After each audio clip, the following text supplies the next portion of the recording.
Bonjour nos Congolais-Solois. Aujourd'hui, nous voulons poser une question que beaucoup n'osent pas formuler à voix haute.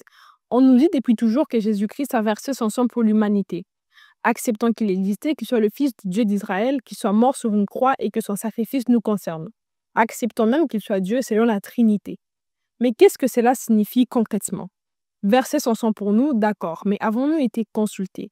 Qui lui a demandé de faire cela et surtout, qu'a-t-il perdu dans cette histoire?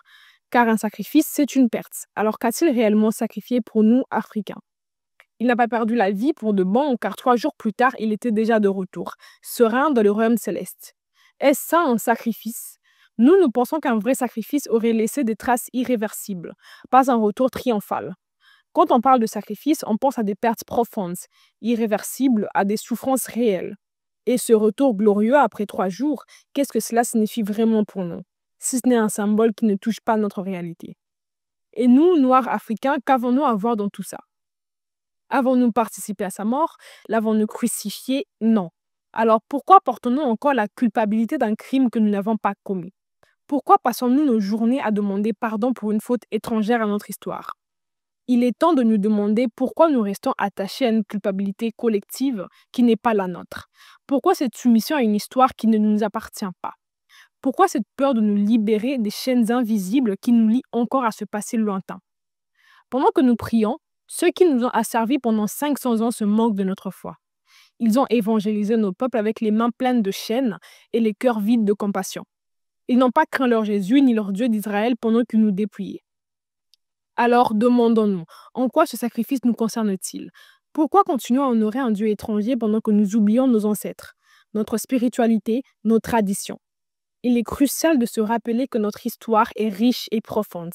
Nos ancêtres ont laissé des enseignements et des pratiques spirituelles qui ont résisté au siècle. Et pourtant, trop souvent nous les oublions, cherchant à tout prix à appartenir à une culture qui n'est pas la nôtre.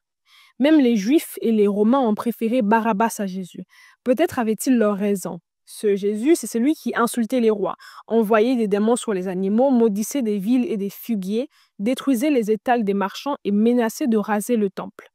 Il disait lui-même qu'il n'était pas venu pour apporter la paix, mais l'épée. Les choses ne sont pas aussi simples qu'elles ont été présentées. Ce Jésus, ce Messie, nous a-t-il vraiment montré la voie de la paix ou celle de la division? N'avons-nous pas le droit de nous interroger? Alors nous le disons, il est temps de nous réveiller, de regarder notre histoire en face, de nous réconcilier avec nos ancêtres et de reprendre en main notre dignité et notre avenir. Nous avons le droit de nous libérer des chaînes invisibles de l'histoire et de créer notre propre voix. Une voix qui reflète nos valeurs, nos croyances et notre identité. Merci de nous avoir écoutés, nos Congolais-Solois. À très vite pour un nouveau Lissolo. All the African News Show. Stay tuned for Black history, society, and culture. Want to be entertained with more Black trivia and much more facts? Well, this is a place to go. Hey, did you know the first computer was made by a Black person? No, I didn't know. Where'd you find out? Congolais-Solo, where you can find more information like this and much more. Make sure to check out the Your Space section, where you can put your own publications, events, ads, and even your thoughts. Want more information? Go to www.congolesolo.net. Congolais Solo forever.